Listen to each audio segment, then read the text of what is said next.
Rick Hall there. John's online. John's online. So we do have a quorum. Not here is Karen James, Jessica. Is that it? Yep. Okay. First on the agenda is approval of the agenda. I'll make a motion to approve the agenda. I'll second it. Motion's been made and seconded. All in favor? Aye. Aye. Opposed? How come No. we're not hearing John on there? His mic is muted. Your mic is muted, John. Since he said nothing, I would assume yes. Okay. Okay. Approval of minutes from March 10th. Make a motion to approve March 10th minutes. I second. Motion's been made and seconded to approve the minutes as written. All in favor? Aye. Any opposed? You're saying, so I can't hear it either. Yeah, the mic got muted. Oh, Rick Ah. muted, sorry. I did it. There you go. Did you get it? I blame it on Zoom. All Next. There we we're go. hearing a echo. And next, my favorite part at least, the Bonner History Tidbit. Parker's online. Parker, take it away. Hi. Got a little bit of a different kind of tidbit for you guys today. In July of 2026, we will be celebrating 250 years since the signing of the Declaration of Independence. Though it is over a year away, it's worth considering now how we can celebrate a huge milestone in our country's history. In 1976, our country celebrated the 200th anniversary of the same event. Bonner School participated in celebrations by creating the Grassroots Tribute Book, covering Bonner's history to that date. The creation of this book was organized by Gladys Peterson, a 5th grade teacher. Teachers, community members, and friends all assisted Peterson in the book's creation. By encompassing the history of the Bonner area from Pine Grove to Milltown to Biltsville, the book serves as a testament to Bonner history and preserves the memories of community members now gone. As we look forward to the 250th anniversary, we should consider how we continue to build on the history of Bonner and the country as a whole. How can we keep history alive up to and including the present? That is a question for us all to reflect on, but one place to start is with commemorations of various anniversaries. There will be a kickoff celebration at the state capitol on the 18th of this month. 2 lanterns will represent the ride of Paul Revere and the war's start. The next day, April 19th, is a day of service where folks are urged to serve their communities. Judy has a list of suggestions from the organization America 250. Hopefully, before July of next year, we can come up with some ways to celebrate Bonner and American history. Thank you. Thanks, Parker. Next on the agenda, public comment on items not on the agenda. If anyone online would like to comment, raise your hand or wave your hand. Well, I actually got a comment. Okay. Just because Gary brought it up, the fact that MCAT's going to be doing our 35th anniversary, and it's just a kind of drop-in party thing from 4 to 7 p.m. next Tuesday on Earth Day. And where is it? It's at MCAT at the library. Okay. On the first floor. Okay, great. Thank you. I would put anybody out here that isn't on the agenda, you feel free to speak now if you like. Yeah, absolutely. Great. Becky? Hi. So apologies if you didn't get on the agenda. We're glad to have you. Hello. Seen some of you before, but just wanted to stop by. My name is Emily. I am Director of Operations for Logjam. And my counterpart Greta is here as well. So we kind of run the day of show operations for Logjam. And we're getting ready for our upcoming season. So just kind of starting our hiring process and getting our vendors in order and all of that. So just wanted to say hello, introduce ourselves. Just a couple, well, really one kind of minor logistical change that we're making. So we're going to have the entrance to our parking lot. Cars enter and exit on White House Lane proper. In the past, it's been this alley that's kind of behind the row homes. The change was really inspired by just pedestrian safety. safety. That crosswalk that we have with the blinking lights is kind of in a set location. So this will allow pedestrians to cross without having to first cross in front of the row of cars exiting. So just a little change there. We have 23 confirmed shows as of today. I'm guessing we'll probably land somewhere in the high 20s for final count. So quite a bit of a slower season than we've had in years past. Last year we did 38. So wanted to say hi and answer any questions if anybody has them. I do. Go ahead, Gary. So I was just wondering if when the parking is full near the amphitheater, somebody probably is going to be standing there at White House Lane saying, Yes, yeah, so we'll actually staff a couple positions near the park, near White House Lane, starting kind of early morning on show days. That will allow us to make sure that folks still have access to the businesses like Zootown Volleyball, Posh Chocolate, and the residents. We've been working this out with the HOA, and most residents will prefer to actually park behind their homes. And we'll keep that alley a little bit more locked down for them. So, yes, we'll have specific signage and staff alerting when parking lot is full. We actually will have a little bit more parking this year than we have in past years. That lot that's up, if you enter in via Cold Smoke and go to the right, we've reserved that for box holders in the past, but that will open up to be public paid day of show parking. And we really continue to encourage people to use the shuttle system, just in terms of safety and all that. So yeah, I think we'll actually have a bit more parking than we did last year, but definitely staff in place to notify and enforce when needed. Do you have a telephone number or something if somebody wants to become a vendor? A vendor? Yeah. Yeah, we actually have a vendor application online. I'm happy to share a link with Rick or anyone else, but Okay. yeah, there's an application there, so kind of what your organization is, if you're selling, if you're tabling, things like that. Thank you. Has Live Nation helped you more with shows, or is it just the economy's a little down? And Yeah, it's- definitely, I think disposable income, we're just seeing, kind of a really big change from last year. Being part of this network, we do have access to some tours that are sort of exclusive to Live Nation. So some bigger shows have definitely kind of come to us through that system. But yeah, just there's a lot of other events happening in Missoula, and so yeah, not necessarily a negative. I think we've kind of it's been a strategic move to just book fewer shows that are more profitable rather than Got the Black Keys coming. I'm going to be at that one. So. yeah, but it'll be a great lineup, and it's fun to get everybody together. We have over 100 returning staff members, so yeah, it'll be fun to get back out there. But May 22nd will be the kickoff, and we will probably go through the end of September is generally our last show. So more to come, but Did you want to tell anyone about the remodel, or is it too early to talk about? There's some changes happening in terms of our box seating.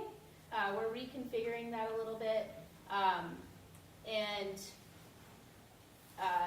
dividing up the boxes to be smaller boxes rather than the large 20-person group boxes. So we'll have a variety of different sizes available.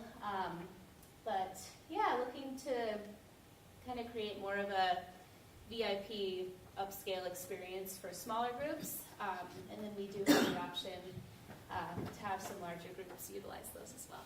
Okay. Yeah. Thanks for the great food. The food? Yes. Oh, yeah, the front- I'm just saying, Concert food isn't always the best. The Yeah, tru- But The it's truffle always fries are I amazing. know, the so- truffle totally, fries one. finalized it, but Okay, we heard some rumors of exciting things to come, so, Great. yeah. Ooh, good. Yeah, Well, you've gotten better water too, so that the canned water was so-so. yeah, It's gotten better, so. yeah. Oh, another change that's relevant, we're moving to a clear bag policy. So really just safety and expedited processing. So we'll really start to kind of market that, send informational emails to folks. But like many venues of this size, it's sort of becoming industry standard. So we'll be adopting a clear bag policy starting this year as well. So what does that mean? So you can still bring in like a fanny pack sized bag that will search, but if you're bringing in like a backpack size, it's a clear bag. It's a lot easier for our staff to check for weapons, check for prohibited items. So we'll have those available for sale on site, but hopefully people will be prepared in advance for that. Sweet. Yeah. Thank you. Thank you. thank you. So, Any other speakers other- not on the agenda? any other public comment? I'm not on the agenda, right? Okay, Perfect. you're not? Come on up. Now you are. Now I am.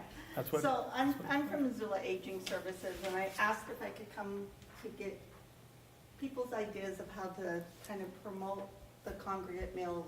Right now, we're having congregate meals here in Bonner, Lolo, Sealy Lake, and Missoula Senior Center. But we're also looking at doing a restaurant model as well, and maybe even some roaming congregate meals wherever. But for Bonner, it's just gotten to be where it's just this small group of people and it's the same people. And I'm not even sure where to advertise that in Bonner. I went to the chocolate factory and the post office to put flyers out. But it's for people 60 years and older is basically the criteria. It's not even an income criteria. You can't be on Meals on Wheels, because Meals on Wheels is if you're confined and you can't do anything. So this is promoting socialization and nutrition. And we are also looking for a restaurant or some place to go ahead and cater that meal. So that meal happens the first Monday of every month. And, first Monday of every month. And so not of every month, every third month. So every one is a little different, sorry. So this one is here at Bonner is the first Monday of every 3 months. So the next one is going to be May 5th. So then what we're looking for is just how we can promote this and let people know that we're there and that it's at Our Savior's Lutheran Church here in Bonner, and it's at 11:30. And we would, if we got it going more, we would have it more often. We could have it like once a month, depending on the place. Some places go 5 days a week. So if anybody has any ideas, I did bring some flyers on it. and we can post one of those up on our Facebook Okay. page. I'll give you guys. So that's one way. Yeah, and, I post flyers, and it's just such a great group of people that do come right now, and they're just a lot of fun. Thank you. They think I'm crazy, but I go there and I get a little crazy. But, I've actually done seminars at two at congregate meals. yeah, we also do presentations. I've had a presenter, I've only started Missoula Aging Services in February, and since February, we've had a downsizing speaker to talk about downsizing.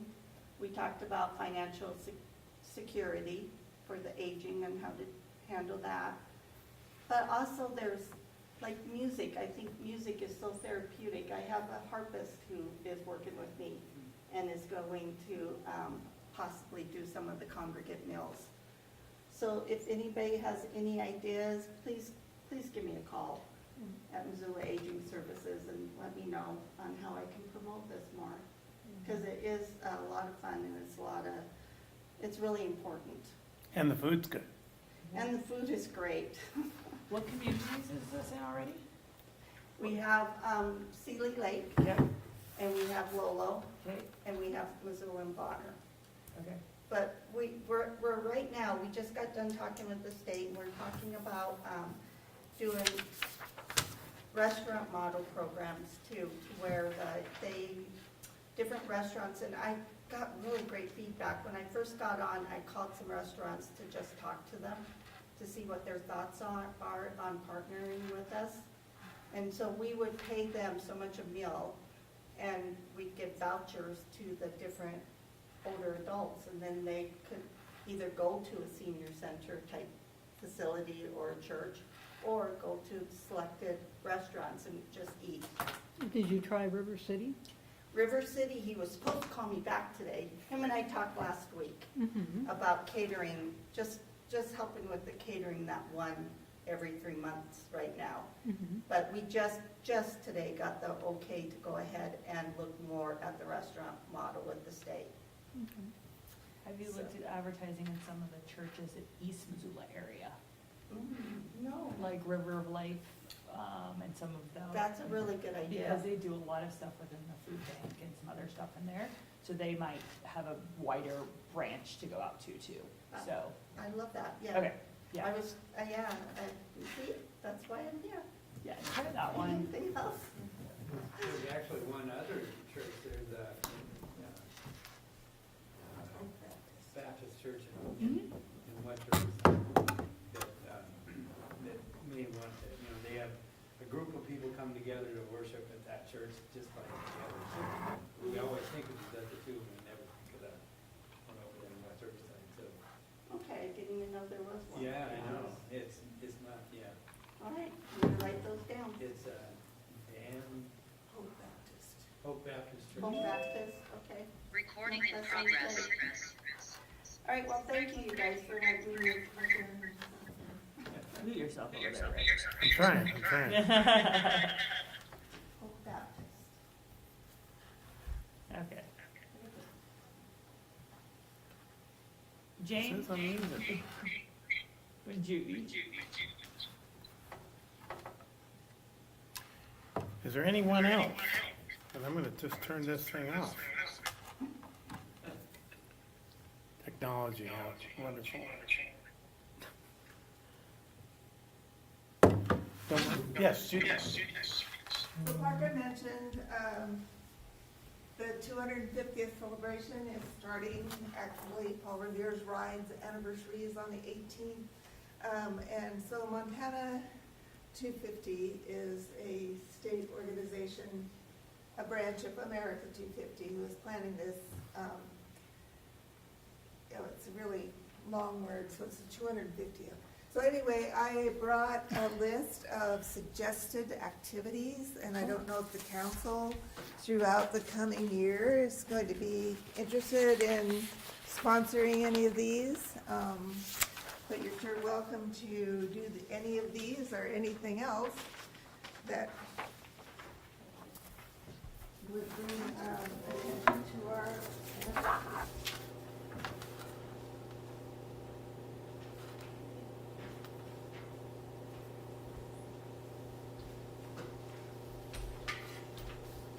thanks, Judy. Is that it, Judy? Okay. Any other public comment not on the agenda? Next, our announcements, which we have none of. Oh, you do? I think I do. Okay. I'm just trying to decide whether this is the right place to put it. Today, I got an email from the county saying that I had been approved for the Community Cleanup Day. And they offered us $1,175 for it, roughly. 1,200 actually. And I will read the letter that I got. Congratulations, I am pleased to inform you that the Missoula Board of County Commissioners have approved the Rural Impact Grant Program funding to support Bonner, Milltown Community Cleanup in the amount of $1,200. Next steps, please see the attached document and provide an updated timeline and budget for your project, and this needs to be completed and returned by Monday, April 14th.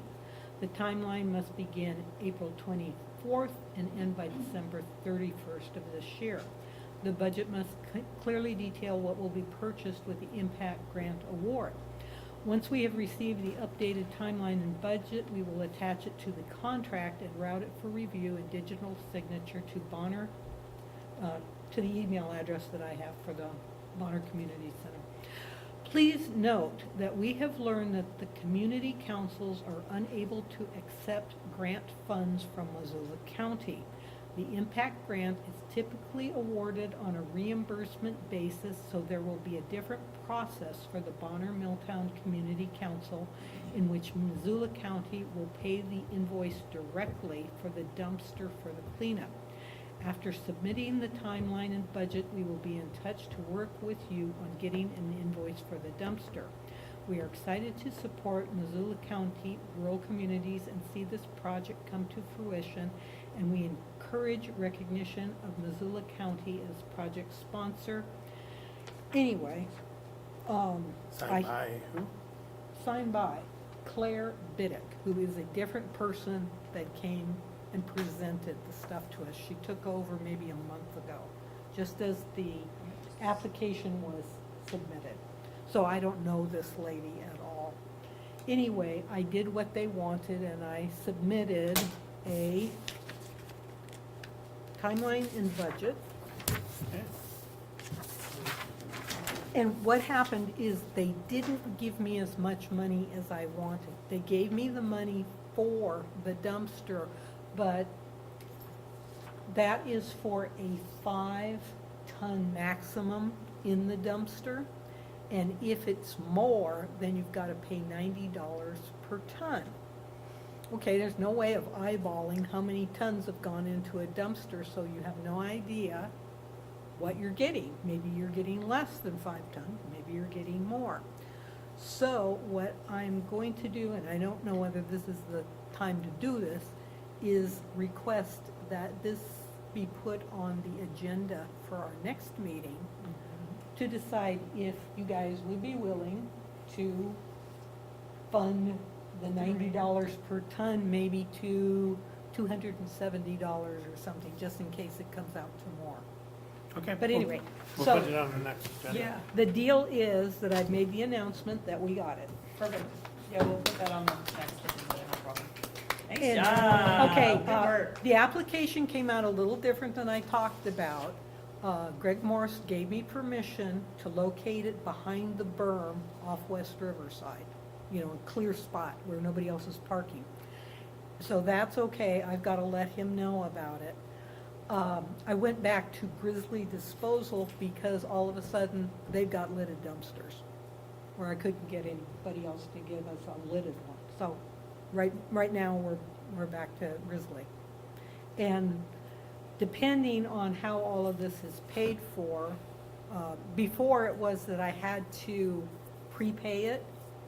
And I called them today and I said, this is with the county and they just gave me a grant. Do I have to prepay it? And they said, oh no, it's the county, I think we'll be okay. So it's all right. Great. I think everything's fine. We'll just see how it goes. And the So county said to bill them, you can send them a copy of that letter as well. We'll see what she says. I mean, I think in the next couple of days. But I put down the timeline and I said, at some point, we'll straighten out who pays for what, when. Okay. Do you need any help with the project? Do you need a subcommittee or anything like that? I don't think we need to be as formal as that, but what I've put down is that I'm the responsible party for most of it. We'll have to be posting flyers, and I can create the flyers and show them to you and get feedback on that. And then if you've got a place to put them, you know, we can all hang up flyers, put out 20 flyers or whatever it is. And then when the dumpster is set and open on that Saturday, I've set it for the dumpster being delivered on May the 16th, and then we start the process on the 17th until it's full. And if other people want to come out and sit there at the dumpster, that's fine. because I had to itemize in the application what we would accept and not accept. So if somebody's trying to throw in propane tanks, we have to just say, well, no, we can't accept propane tanks. But anything else that they can get in a maybe 4-foot-high dumpster, we'll probably accept. Okay. So I've got ideas on it, and I can come up with a, We'll try to figure out a Flyer. schedule for yeah. who can guard the dumpster. The additional, also a recommendation is for Karin to, address back over the county is we have not been fully funded again yet. Okay. Right. That we had from, that we're supposed to get fully funded last fall, and we haven't yet, so we're still missing $552 and some cents that we should have had back in our funds to match up to the 1,000, so that would also, like, if it went over 270, Mhm. that we at least had something in the bank account to actually do that, because I think that's important for the community, so. And since the success of East Missoula has had on that, I think it's just a great way of doing it. So we can approach Karin on bugging the county on making sure they fully fund us again, since we spend so much money, I know, Yeah, Yeah, not at all. like nothing. but then 270 would really definitely. 270 clear we have. money. We have- Well, we have the funds. that's what I'm saying, is we should be back up to the 1,000, so the 270 is reasonable. And then we can do like the summer project again, or, you know, like what we did last year, that nice community event. Yeah. And, But funding is anymore I know, not guaranteed no, I get for that. anything. I get that, but that was actually in our, I believe, in our bylaws, but I have to look at it. So, Okay, well, thank you. thank you. Thank you. Good job. How did your grant go? We also got our grant accepted, and we're very excited. So we have signed the agreement. What is it? You guys don't know what this is, but we received a vintage safe that had been used in the White House in the past, weaving the History Center in Bonner, and weaving having a very small space with a not strong floor. So we have partnered with the mill owners and Tim O'Leary at the Kennel House. The mill owners are taking responsibility for the safes as we don't have space for it. And Tim is going to allow us to have an exhibit there. So we will be exhibiting the safe there along with some other exhibits on our history at the Kettle House. So we've signed the agreement that we're going to have this go forward. There's going to be a little work done at the Kettle House. Mike will get a forklift and take the 3,000-pound safe up there and get it installed. And then this fall, we're planning a big community party to both thank the donor, Jeff Weber, who's from Oregon.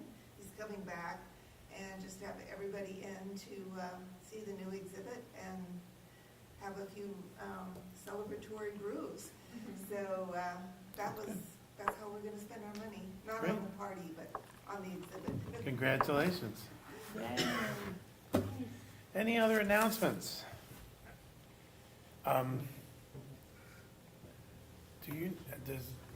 Emmy, do you know how to start a PowerPoint on this, on Zoom, share it on Zoom? Probably. It's over there. Okay. I can show you where it is. Now we're on to our speaker, Callie Foster, who is the home resiliency educator. I gotta pass control to you then. I spelled educator wrong, which is a terrible spelling error. Department of Ecology and Extension, the Home Upgrade Hub. Welcome. So we're gonna get your PowerPoint going here. You're a host now, so just bring it up. Just bring it up. Yep. Okay.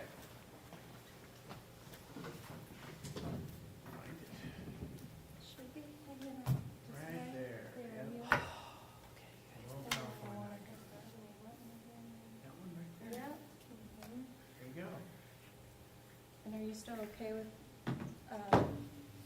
controlling the slides? Yes. How Okay. do I do it? Oh, I just hit the little arrow to the right. Got it. Yeah. Oh. You let me know when I'm good to You are start. good to go. Okay, so first I'll introduce myself. My name's Callie Foster. I started with the county's Department of Ecology and Extension in August of last year. to help stand up the Home Upgrade Hub.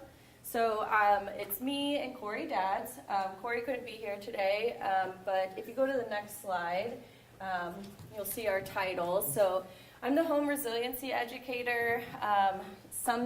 You might see my title as like the climate resiliency educator, but we've since changed it, and Corey is the home energy retrofit project manager. So we work collectively with the county to provide services to anyone and everyone who is looking for them. So if you go to the next slide. So a little bit about us. Our tagline is that we're Missoula County's resource for healthy and efficient homes.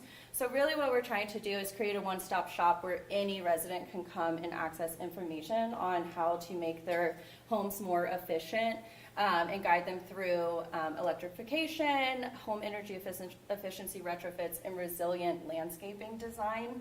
If you go to the next slide, it goes over our goals. So really, we're trying to keep it simple.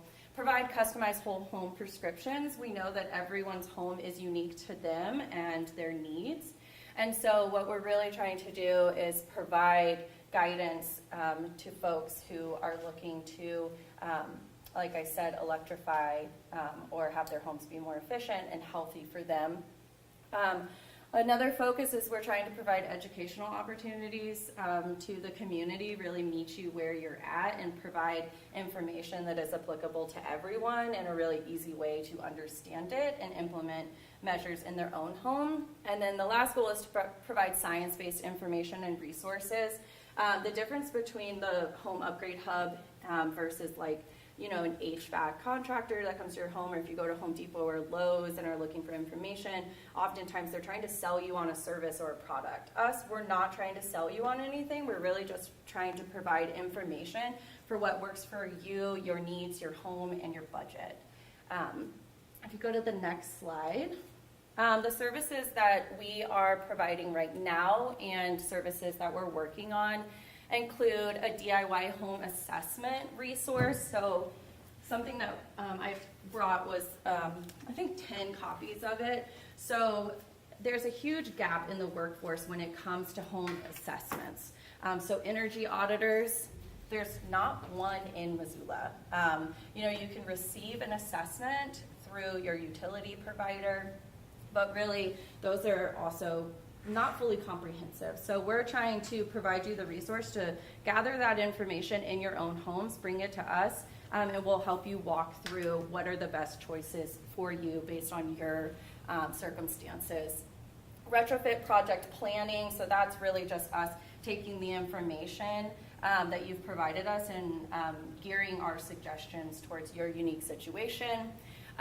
We're also providing guidance on how to access and apply for rebates, tax credits, and other incentives, whether that's local, state, or federal.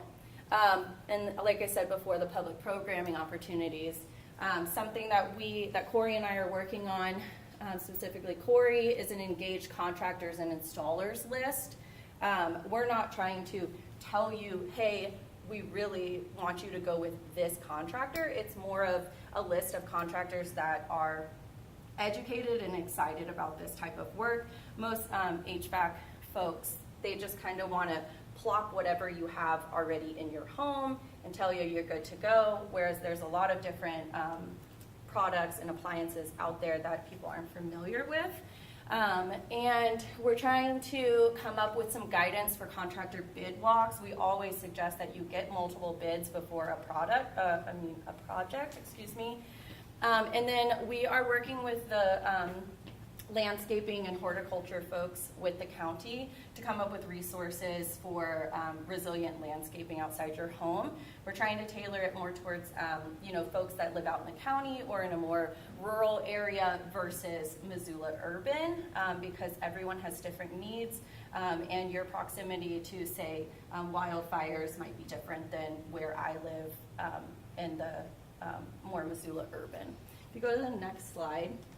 So you might be thinking, why should I retrofit my house or my homes? If you're a landlord, a resident, or even a landlord, we're really trying to tailor our services towards those three demographics.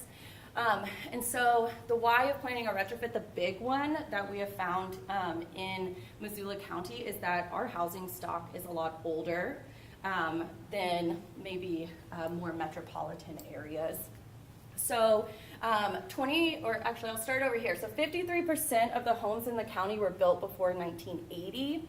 24% was built between 1980 and 1999, and 23% was built after 2000. So we're really trying to focus on these folks here and their homes because we know that they have aging appliances and that most folks don't think about replacing an appliance until it breaks and they're in an emergency. So we're really trying to provide services to get you thinking about, okay, so I replaced my furnace 5 years ago. I don't need to worry about it. But folks that have an aging furnace, they may benefit from something like a heat pump versus a combustible appliance such as a natural gas heat pump. If you go to the next slide, another big reason why we're focusing on retrofitting is that 23% of Missoula's emissions come from methane gas use in buildings. So we can reduce those emissions today by electrifying. We've partnered with Climate Smart Missoula for this campaign, and combustible appliances, they're leaky. And the big one is natural gas stoves. They off-put some byproducts that you may not think could be harmful for your health, but they actually are. They increase your risk of respiratory disease. They're not very good for children and their growing lungs. And oftentimes if you're just scrambling an egg on a gas stove, you're not exposed to those byproducts that often, but say after Thanksgiving, you're trying to make bone broth and you have that stove going for hours and hours and hours, oftentimes that byproduct that is, sorry, I should have read my notes, but I don't want to give you the wrong byproduct, but oftentimes the indoor air quality after running a gas stove for multiple hours would technically be illegal because if you compared it to outdoor air quality. So we want to make homes as efficient but also as healthy as they possibly can.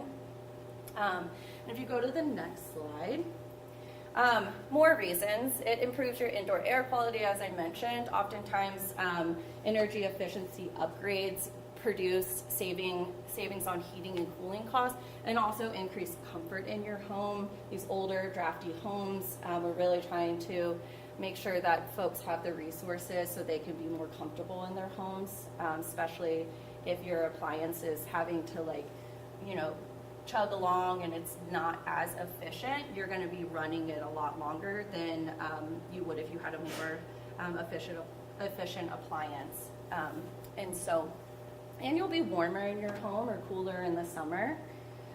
Okay, so I'm going to give just a really simple crash course on what we mean of home retrofits and how we try to kind of put it in a box for you to understand. So if you go to the next slide, this is just a really simple definition of a home retrofit. So you're really just trying to make changes and upgrades to an existing home. We're not really focusing on new construction here. It's existing homes to improve energy performance, reduce energy consumption, improve indoor air quality, and comfort in your home.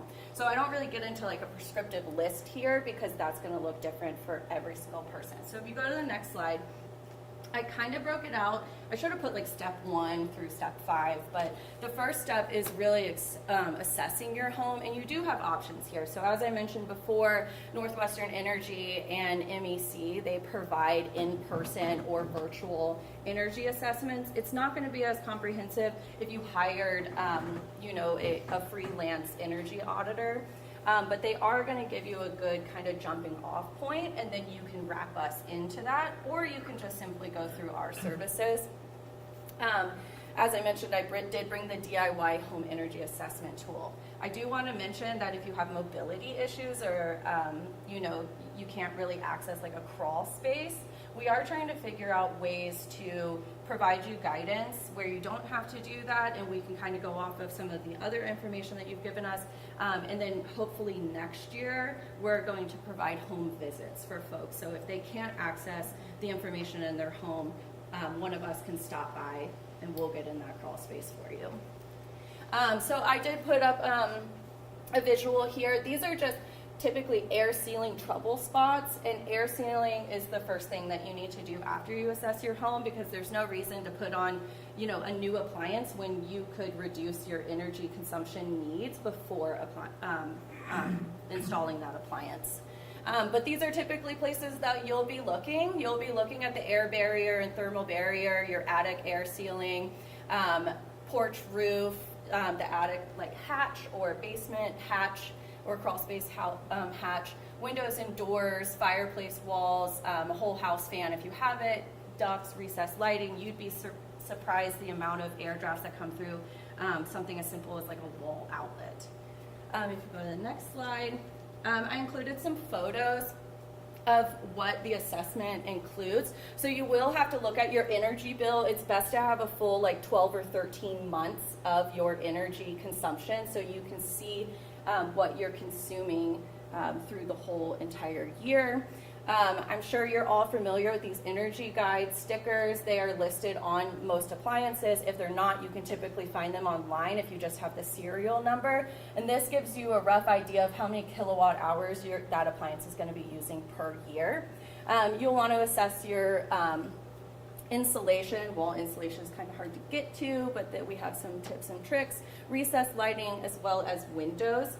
Thinking about like single pane windows, they let in a lot of drafty air. They don't have that kind of pocket to hold on to any warm air. So yeah, these are just a general idea. If you go to the next slide, I don't expect you all to be able to read this, and I'm not going to read it verbatim, but these are questions to address once you've assessed your home and throughout a retrofit project. And I will plug here that most retrofit projects, unless you have a lot of money, you're not going to be able to do it all at once. These are going to be multi-year phases to get your house fully efficient and sealed up. But these are things you want to be thinking about. The big one is like, what's your budget? How much time do you have for maintenance and repairs to learn a new appliance? How long do you plan to live in your home? You don't want to invest a bunch of money in your home if you just plan to move away from it. Where are your greatest energy losses in your home? How long will it take for an investment to pay for itself in energy savings? So these are all of the factors you want to be thinking about and things that we can help you with. There's also a decent amount of information on our website, which is through the Department of Ecology and Extension, and that is MissoulaEDUplace.org is where you can find information that Corey and I have gathered. Rick, if you go to the next slide, here's a little bit more of like a prescriptive list of what you're going to see of common retrofit measures. So air sealing, insulation, lots of insulation, sealing your ducts, door replacement, window replacement. So these are kind of the low-hanging fruit that we suggest that people implement in their home before they move into more of like getting solar or investing in a heat pump. Rick, if you go to the next slide. This is just another list of common retrofit measures. So the previous slide was more of that low-hanging fruit, inexpensive measures that you can take, whereas these are the more expensive measures that you can take, such as a heat pump water heater, air source heat pump, more efficient lighting, upgrading your panel to support newer appliances, induction stovetop, solar. Solar is a big one that we see a lot of people asking questions about, as well as the air source heat pumps or a ducted heat pump. I don't expect anyone to fully know what a heat pump is, but essentially it just takes heat out of the air outside, condenses it, and then moves it inside. It does not create heat, it just takes it from one place, moves it to another through a condenser. Okay. Yeah, go to the next one. So we put this together kind of thinking about timeline as well as prioritization for these different measures. Some of them can take anywhere from like 1 day to a full week, whereas you have other ones like a solar array on your home, from contacting an installer to actually having all the permits and being able to kick it on yourself, that's going to take anywhere between 2 to 3 months, possibly more, depending on the demand as well as the permitting process, or if your roof needs to be tended to and supported. Like my roof, we had to put in more support so it would hold up the array that I have on my house. So it could take anywhere between, I'd say, 2 months to 6 months. So that's the longest timeline. But these are the things you kind of want to prioritize. And we put it in this way because you don't want to, install a solar array and then do a home energy audit. You want to start with that assessment and then make a plan for next steps. Okay, Rick, if you go on to the next one. So you might be thinking, okay, how do I really come up with a budget with this? So this is just a table of average cost of items. So I've done some digging and research with contractors, installers, as well as just general online of getting a list of products. So this is kind of what you're running. You can't see it up there, but an energy audit is usually about $200 to $650 unless you go through your utility. And then big ticket items are the heat pumps, especially the ducted ones. If you need to put in ducting or update your ducting, or you could use existing. So in terms of best practices, you really want to prioritize the cost-effective upgrades first. Create a phased approach for longer projects. As I mentioned, it could be a multi-year project, and I would suggest that based off of the incentives that are available, because there are caps on them for a full tax year. And then you want to coordinate projects to maximize efficiency gains. I would also add another bullet there of coordinating projects to maximize the time. You don't want to rip open your walls, put in new insulation, put the walls back on, or the drywall, and then be like, oh, actually I wanted new lighting, because then you'd have to go back and do it. And I will say this a million times, you always want to get multiple quotes. We have seen some installers and contractors around here where they're aware of the rebates, and so they jack the price up for you, and then they take the rebate. So you really want to get multiple quotes there to make sure that you're not kind of being swindled by someone who is aware of the system and the incentives that are available. All right, Rick. Thank you. Okay, so I imagine that most of us, or all of us, know the difference between a tax credit and a rebate. But some folks don't understand those two, so the best way to think about it is a rebate is going to be an upfront savings that is provided through an installer, a manufacturer, or Energy Star, or even like the city or the county has rebates available. Whereas a tax credit is you're going to be paying for the product or the project upfront, and then you could claim that project on your taxes. I will say when it comes to the tax credits, you do need to have tax liability. You need to have some income coming in to kind of receive the tax credit. So that's my one caveat with that. Okay. So getting into the nitty-gritty, there's a lot of information about this. And so I just tried to really condense it down when it comes to the tax credits for energy efficiency. So these are provided from the federal government right now. If you are interested in taking advantage of them, I would highly encourage you to be looking into them now based on upcoming legislation. Some things are on the chopping block, unfortunately. So the energy efficiency home improvement credit, there are two pillars that run off of that, whereas the residential clean energy credit is just pretty straightforward here. As you can see, they all have 30% of qualified expenses that you can receive back as a tax credit. Again, you do need a tax liability to receive the 30%, and some of them have caps.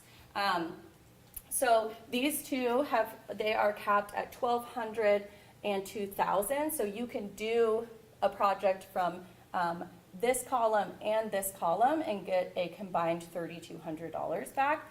And there's no lifetime dollar amount, so that really means like if I do something in this year, I'm going to get a tax credit, and then if I wait until say, summer of next year, it doesn't, you get that tax credit. They don't really limit that. It's just the taxable year.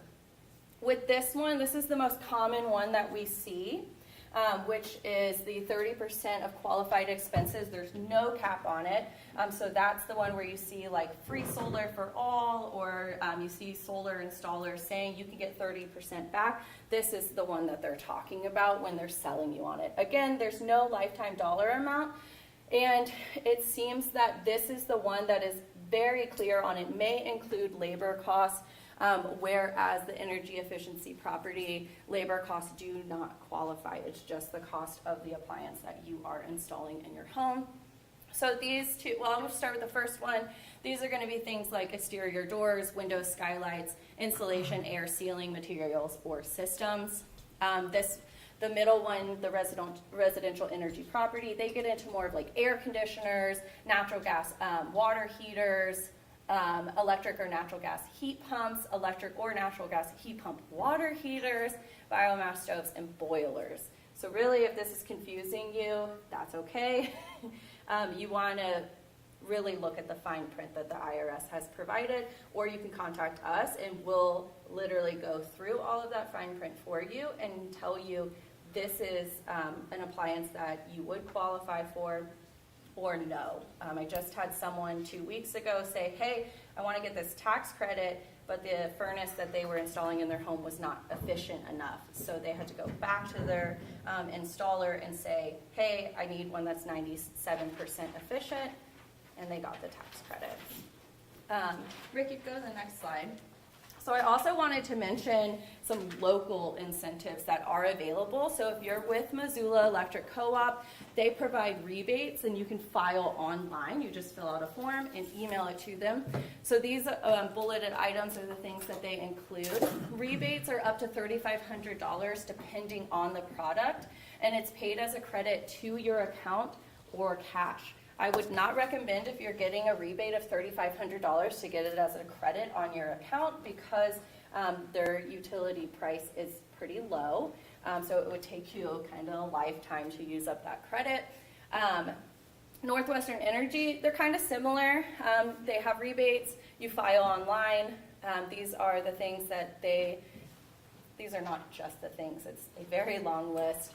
But these are just some examples. Their rebates are up to $2,500 depending on products, and they pay it to you in cash. It's pretty simple. You can find the forms online. If you can't seem to find them, I would be happy to point you in that direction.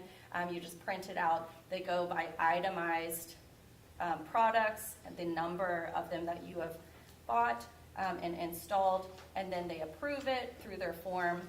Then you can say, yep, send the cash direct deposit or a check. Rick, if you go to the next slide. The one that's pretty exciting for us right now is that the city and county have a heat pump hot water heater available, an incentive. So right now it's $500 per hot water heater plus a $75 rebate after you fill out a satisfaction survey. So there are, 500 plus types of eligible water heaters that qualify for this. You can pre-qualify for the rebate online, or you could apply after the purchase. They do not give you the rebate if you do fuel switching. So if you, like my home, I have a natural gas hot water heater. I cannot switch that to an electric one and then put in an electric heat pump hot water heater and get that rebate. You have to already have an electric hot water heater. And there is information on their website, on the city or the county.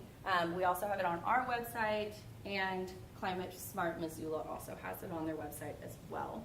So there's a lot of information out there. I've talked to a few folks that work with the county and the city, and they have received an extension to spend down their remaining funds, and they are considering increasing the rebate. It just hasn't been fully decided. I also want to mention that you can stack this rebate with other rebates that are available, like I mentioned on previous slides. So I know one guy, he mentioned that he practically got a free heat pump hot water heater by stacking all of the rebates. So this one is the most exciting and the most local. So Rick, if you go to the next slide, I also wanted to mention that there are some income eligibility programs, if you yourself or if you know someone that would qualify for these. So there is the Low Income Energy Assistant Program and the Montana Weatherization Assistant Program. They work collectively, and you can apply for energy assistance where they help you pay for your energy bill. And then the Weatherization Assistant Program, they will come, if you qualify, they'll come and help you seal your home. And then Energy Share of Montana, that is for folks who, I don't believe it's actually income. You don't have to qualify based on your income. It's for folks that are experiencing energy emergencies. Say in like the dead of winter when it's really cold, their furnace goes out, Energy Share Montana will come in and help you replace your furnace with financial assistance. Energy Share Montana, they do not require you to pay back that money, but they do encourage you to, if you can, pay some of it back, because it is kind of like a revolving loan. So the money that you put in after they help you helps pay for the next person's energy emergency. And I also wanted to mention that if you qualify for the Low Income Home Energy Assistant Program and the Weatherization Assistance Program, you automatically qualify for a discount from Northwestern Energy. You don't have to apply for that discount. They kind of just work collaboratively together, and you qualify for it and you receive it. And then if you go to the next slide, this is my second to last one. These are the partners that we have been working with to stand up the Home Upgrade Hub. And so I just wanted to give a shout out and a thank you to them. And on the last slide, Rick, if you go to the next one, here is mine and Corey's contact information. I did leave some business cards at the front, but this is how you would get a hold of us. And Corey and I work in the same office, so if you're calling one of us but you don't get them, just call the other one. One of us will be in the office. This is also our email, and I'd say email is probably the best way to get a hold of us, but feel free to call. And if you're unfamiliar with where our department is located, we are located on the second floor of the Jerry Marks Exploration Center. So that is the new building on the Fairgrounds campus above the Butterfly House is where we are located. We share that office with the Conservation District as well as 4-H. So if you have any questions about all sorts of things, there's someone there that can steer you in the right direction. And then downstairs is the horticulture people. So if you have questions about plants, they're there as well. And I think that's all I'll leave you with. I really encourage you to come visit us, come to our events, email us, check out our website. We're really trying to broadcast this information as far and wide as we possibly can, since we have just opened our doors on February 20th. So brand new. Any questions? You stated that it was mostly for older homes. What if somebody's young and they're building?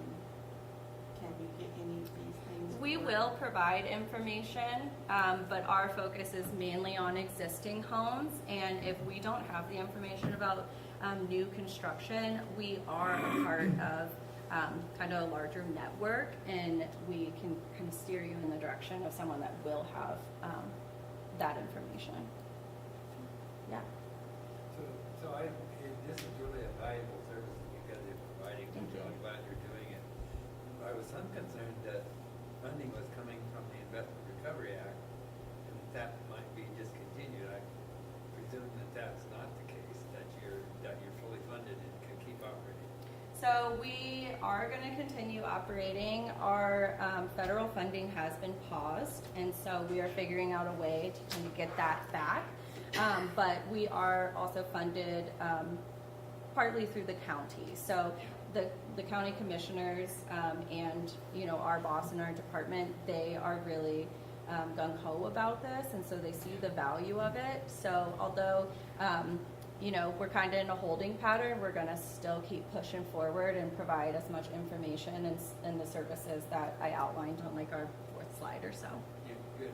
Yeah. And my second question, we just put in a new electric hot water heater. Is there a way, if it I look online for the rebates that might be available? Yeah, so if you just Google Missoula County City heat pump hot water heater, you will find the list of eligible ones, and you can apply for it retroactively as long as it was not installed before a certain date in 2023. So they are providing it retroactively. Just put in last week? Yeah, so yeah. I imagine you might qualify for it. Yeah. Yeah, and if you take my card and want to email me, I can point you in the right direction, and they have just a list on there. Yeah, okay. Yeah, Mhm. thanks. Yeah. So we have a lot of older mobile homes in this area. Hmm. They're not very energy efficient, Yes. obviously. Can you help with that? I can. Yeah, there's some things that kind of force us to defer a project, or there's a few things that a homeowner would have to do before we would recommend a retrofit. We have seen that some older homes or older mobile homes, they have tube and knob wiring, which is really unsafe and can cause fires. So there are a few things that would need to happen before we would really suggest certain things. And that's where this DIY home assessment comes in. Yeah. Yeah. And we do have partners, we've partnered with NeighborWorks, and they, and Human Resource Council, and they're really knowledgeable on retrofits and mobile homes or manufactured homes as well. Okay. Yeah, so we can definitely point you in the right direction. Okay, thank you for having me. Thank you. Yeah, I Thank you. appreciate it. I This have was to great. leave, I have to go to Victor. Have a great day. Tonight, so Yeah. it's an hour drive. All right, thank you. Thank you. Thank you. Oh, and the last thing I'll say is we have partnered with the Department of Environmental Quality, and they come out with an Energy Savers guidebook with some good information, so I would suggest picking up one of these. And if there isn't enough here, I have plenty of them in my office. Thank you Yeah, thank so you. much. Yeah, thank you. Do you need a 5-minute break? I just wanted to Before they disappear. Oh.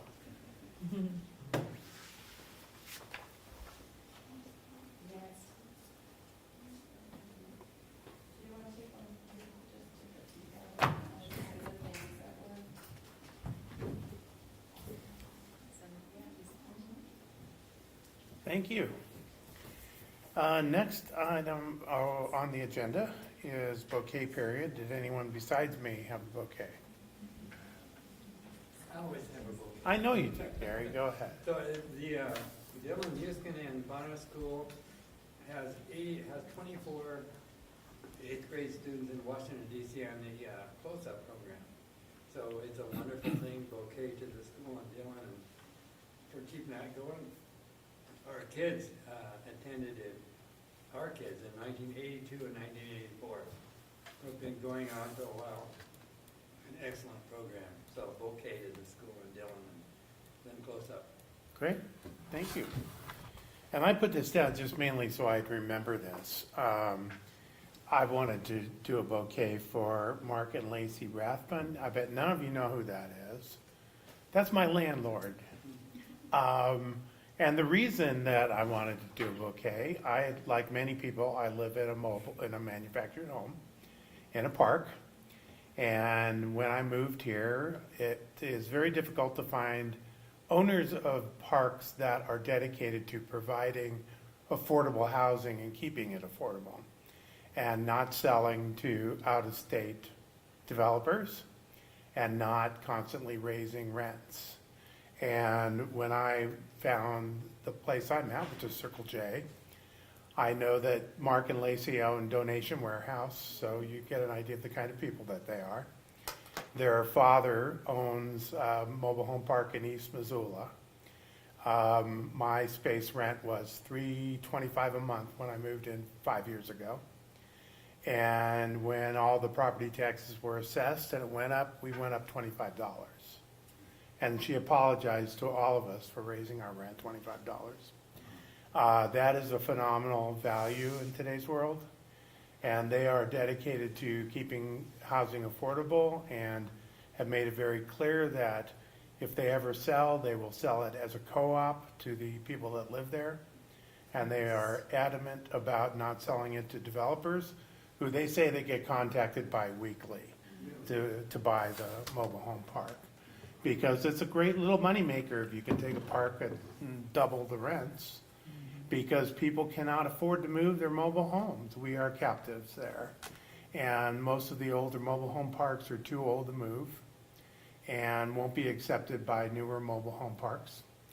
So I just wanted to remind everybody that there are people like Mark and Lacey Rathbun that care about affordable housing, and plenty of other people, because manufactured housing is really, that and tiny homes are the last bastion for affordable housing in Missoula County. So, and it's an often overlooked type of housing. You don't get a lot of pats on the back when you live in I always say I live in a trailer. My sister gets mad at me when I say that. So, but I love my mobile, and I love my landlord. So I just wanted to nominate them for a bouquet. Public comment period again. I'll add one, and I was at the Bonner School Board meeting last week, and the superintendent was discussing an idea, and I figured I'd just throw it out here to you guys, with the charter school, and starting a high school charter school at Bonner. And his idea, this is just an idea, he's throwing it out there, is partnering with Mill across the street and all those industries, so that the kids that graduate at a Bonner High School have skills, jobs, and certifications already under their belt. And they really found that, a lot of teachers were there, it was their renewal time of contracts, and they really like that supportive idea of, we see so many kids that go from Bonner School where you've got a small family-like environment to Hellgate and get lost, and they thought this was a great idea. I like the job idea, and this would bring in extra funding within the school district to bring in those high school kids. So he's floating the idea and looking at it, but if you have any opinions, feel free to let Superintendent Howard know. But I like the alternative. Okay. Any other public comment? We have so much communication. Can we just say it's all online? Yeah, on it's the all online. There we go. I like that. The county got carried away and gave us 2 pages of communication, but I'll kind of hit some of the high points. There were a lot of people elected by acclamation for various of these community councils and boards. And by the way, I was elected by acclamation to be on the Missoula County Zoning Board of Adjustment. If you don't know what that is, I didn't know what it was. It decides variances to permits in the county. And so it's a quasi-judicial board. And let's see, if anything else, that's about it. Sure. Perfect. Sure, absolutely. So on April 26th, the Missoula Department of Ecology and Extension, we are hosting our Flocks Fest. So it is our first annual kind of reopening of the garden.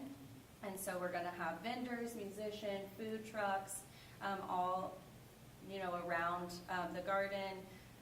On April 26th, which I believe is a Saturday. I'm not quite sure when it starts, but I think it's going to be sometime around 10 or 11 until 2.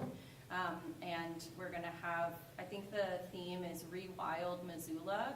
And for those of you that are unfamiliar with what a phlox is, it is a type of flower, and I believe there is, the Missoula phlox is a species of it that only exists in our county. So yeah, it should be a really good time, and it's the first annual kind of reopening of the garden, so it's a really great time to come kind of explore the garden as well as see what the different folks in our department do for work and what services we offer. So again, April 26th. Great, thank you. Next item on the agenda is the treasurer's report. for 4829. The treasurer is not here, but I would assume she would make corrections if there were any. Action items, nothing. Discussion items, all community council meeting. They talked about oaths of office, resource guide and special district filing. That's all over with now. I think all the special district filing has been done. Gary and I spoke about taking the community development update off of the agenda, correct? Yeah, so when that development first came up, it seemed like a good idea to get the community involved and to create awareness of what was gonna happen there. And so Greg Morse attended a number of meetings, and he's the developer and has been so engaged with the community as he goes on and on. So we were thinking, well, we need to have a community meeting to take a look at the neighborhood center, part of that zone, to see what might happen there. And Greg has expressed interest in being the instigator of that meeting. But they're going to develop phase 1 first, which is heavy industrial, and then phase 2 next, which is, I think, some agricultural parts to that. But phase 3 is the neighborhood center, and that's probably 2 years away or so. Okay. Anyway, it's not this year. Okay. So Greg has expressed interest in instigating and getting that kind of a community feedback going at the right time. And now isn't the right time, it's too early, So the feeling is he's open enough Yep. and transparent enough that we're gonna know. He is, Okay, but that's still a good idea to have that meeting, and he agrees. I think so too. About yeah. what will happen in the neighborhood center, and what kind of housing, what kind of commerce, those are all ideas at this point. And Sure. so he wants to get feedback on that kind of thing too, but it's not, the first parts are gonna be industrial development. Okay.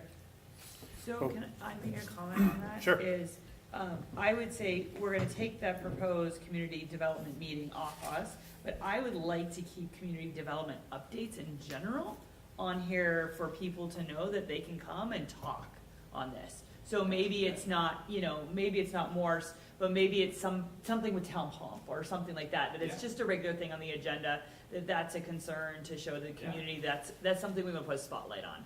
So I would say let's keep it on the discussion, even if it's no discussion.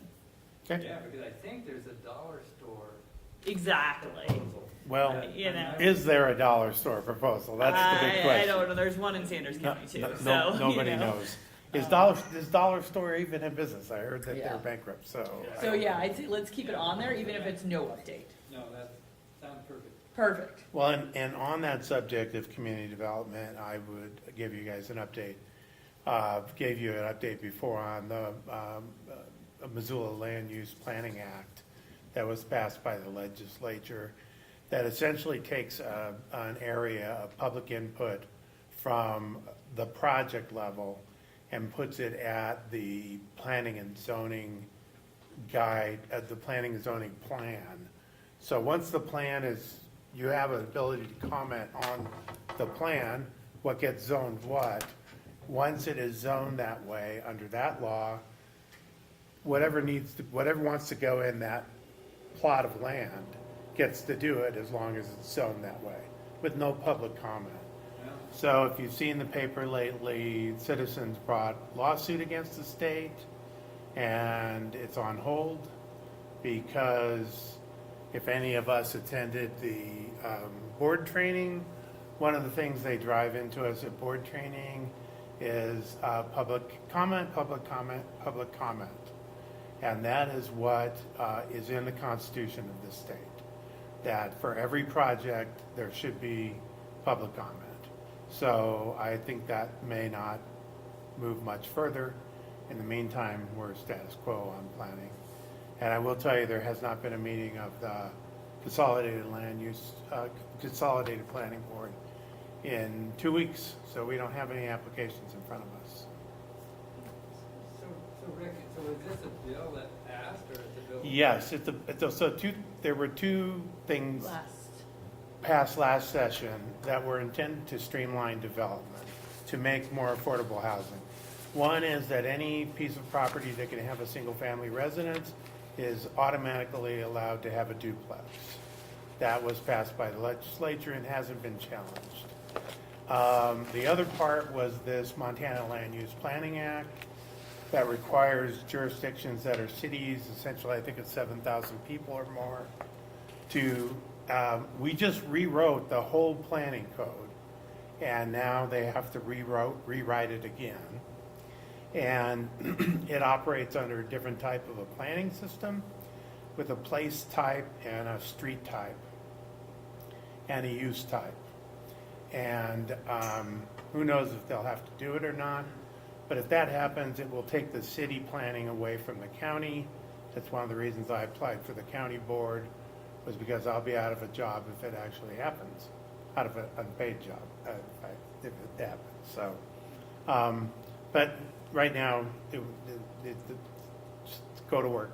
We still go to work every time, so, if we have any applications. So the implication is if a property is zoned a certain way, public input went into that zone. And then whatever any developer wants to put there, if it matches the zone. If it matches the no density, public comment. yes, if it matches the density and the use for that parcel, there's no public comment. And public comment can be very, very useful in terms of, sometimes public comment results in negotiations. Maybe a change in building height, maybe a berm, maybe some public amenity. That's what it's for, you know. And it's a give and take between developers and residents and neighbors.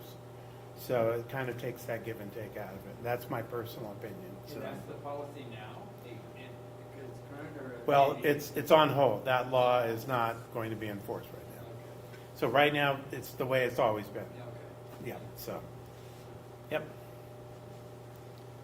Yeah, it's kind of interesting. Yeah. Next item on the agenda is an update to the train quiet zone.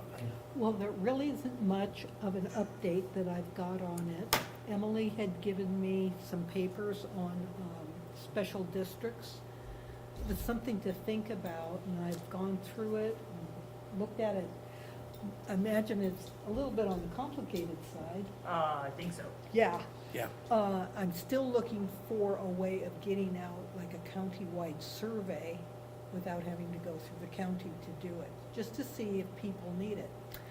However, also, if 146% tariffs are on China right now, my guess is that the number of trains going through is going to drop dramatically and perhaps reduce the noise immensely. So the problem may solve itself. Yeah. So essentially, like, you got nowhere with the county on any kind of idea, help, survey, etc.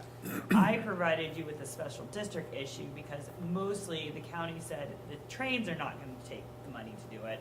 We're not going to spend money to do it. So the only option would be to form a special district, and which is very localized to tax. Essentially, the people will decide to tax their houses so they can produce a quiet zone. And people around here get very excited about hearing taxes and fees. Oh, I know. All right, yeah. That's So why I was like, that's a bit of a here. problem too. Well, exactly, but mostly that's about the only way to be able to do such a thing right now, unless the county or the state or somebody else decided to wanted to do that. So for the people that don't come to these meetings, which are Most innumerable, people. Lots of them. can we Okay. put something on our Facebook page about what the progress has been of the train quiet zone and what we've at least learned? Yeah. So that people know we have heard them. Yeah, I like And that. that this is what would have to happen. They would have to assess a special district to pay for quieter train crossings. Or also just ask them if they've got any ideas for resolving this or moving it forward. Because somebody out there may have heard of another county somewhere where this was done. We're not the only people with this kind of problem. No, I'm sure we're not, but Just we know isn't. but we know what we can do in our county because we've talked to our county about it, Yeah. so. Yeah. At least What they're- other, Well, the impression that I get from the county is they don't want to hear about this. They Well- just don't want to hear about it. You know, Well, it's they a don't problem, it may be a problem, but please go away. well, I think because they're not gonna pay for any of it. Yeah. so. they haven't come up with a immediate idea of how to pay for it. And the problem is that they don't want to go into it far enough to find out if there are ways of doing it. Because my guess is there are probably other ways of paying for it. I don't know. I mean, there just are. If enough people were bothered by train noise, I would think that people would come up with a solution. I just don't think that it's as big a problem as they said it was. Probably. Okay. Now we have another public comment period. And I'm going to ask in this, did I hear someone say that there's a chocolatier in Bonner? Yeah, Yeah. I want to know more about that. Does talk anyone, to the Madsons. can you tell us about that? It's new stuff. Posh chocolate. Posh chocolate, I don't know anything about the place. Haven't you seen the sign? No. It's on the fence Well, across the yeah. street. I never go that direction. I always No, go it's right that there. direction. It's on the corner. So go, when you leave tonight, go up that way Okay, and turn on. White House Lane. White House Lane, and then you'll come to Posh Chocolate. It's the White House, the old administration. has anybody tried the chocolate? That's what I want. I've tried it, it's good. It's good, okay. Yeah. We stopped in there the other day, and I think they're still in like a soft opening phase, but they'll eventually have a cafe too. So they've started Ooh. serving like breakfast, burritos, sandwiches. They had like clam chowder the other day. Oh, man, is it only on Friday Yeah, or? so they really want to like focus their target on like fishing guides and stuff. So they'll have like sack lunch type of things. They're doing a lot in there. So. And Is- right now, we have a lot of really cute things for Easter. Oh, man. Yeah. And is there a new truck behind Kettle House? Behind, The food truck? They're Food truck? rotating. they're rotating? Who's there now? Do you know? Have to look on Okay, Facebook. okay. By the way, the East Missoula, the gas station that they just remodeled has a little Indian restaurant in it. And the food is fabulous. It's very inexpensive. You can get basmati rice and curry for $9.99, and it's really, really good. It's just to the right when you walk in the door. It's kind of surprising. They also have yakisoba and other things on their hot table. So more culinary experiences out here. It's always a big thing for me. Those are important. Yes, absolutely. Next meeting is May 12th, at 7 PM, hybrid meeting here at the school via Zoom. And agenda item for next meeting. Cleanup day. Cleanup day, yes. Okay, so we'll put cleanup day on there. Anything else? How about a motion to adjourn? I'll make a motion to adjourn. Yeah, I'll make all- a second. All in favor? Aye. We're done.